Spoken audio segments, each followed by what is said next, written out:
I think this ideology of social justice and victimhood ultimately is Marxism. Yes. And as someone who came from Venezuela escaping communism, you can imagine the terror that I feel. When I see the state of the media and academia, and given the democratic nomination, also politics. So my question to you is, why does Marxism refuse to die? Marxism refuses to die because Marxism gives people a utopia to live for. George Orwell wrote a fantastic essay. You should go back and look it up. It's the single best political essay ever written.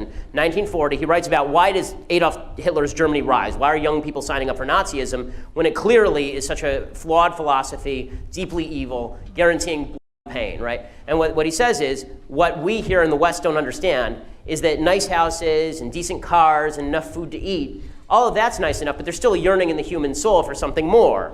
There's a yearning in the human soul for flag flying, and there's a yearning in the human soul for the sound of guns, right? I mean, there's a yearning in the human soul to fight for something, to make your life matter. Now, as religion declines in the West, and this has been one of the major factors, people don't find their meaning anymore in the idea that I am doing something good on behalf of my fellow man. Instead, they say, I need a utopia to belong to. I need a communal cause to identify with. That's why you see people marching in the streets. That's why you wouldn't see one of these kids who's doing this before stand up and do this by himself, right? You need a bunch of people to do it together. It's important, because now you're part of something larger, and you're brave, and you're special.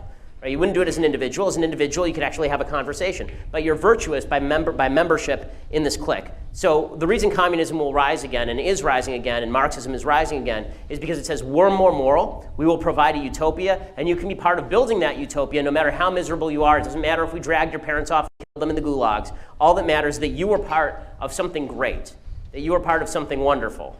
Right? And that's not what America is. America says it's your job to be a wonderful person. It's your job to take care of your family. You want to make America great again, okay? The way to do that is by making yourself and your family great again. The way to do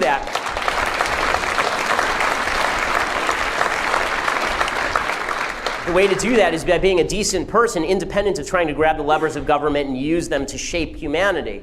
That's what the founders thought making America great in the first place was all about. But we have to make that moral argument. We can never stop making that moral argument. And the more we make the argument that our policies just make you richer, people don't care. People don't care, especially in a rich country. In a poor country, people care.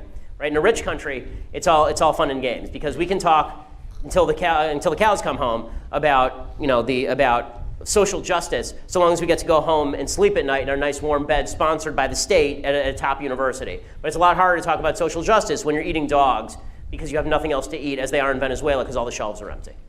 Thanks so much.